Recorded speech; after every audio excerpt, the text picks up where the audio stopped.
In this video, I'll be sharing with you how you can create a professional email on cPanel. Right, so from your Hostgator dashboard, you want to go to Hosting, then scroll down and select cPanel Email. Select the option that says Create and Manage Email Accounts and then select Continue. Then hit the Create button to create your email. From the drop down, select your domain, provide a username for your email account, and then set a password, and then select Create. Now to get the connection details for manual connection, you want to go to Connect Devices and then scroll down, and here you'll find the manual settings for your email account, mail client manual settings that you can use to log into any mail client.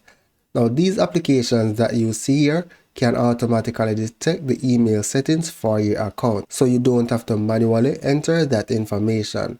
And that's basically it. So that's it for now, guys. Thank you for watching and see you in the next video.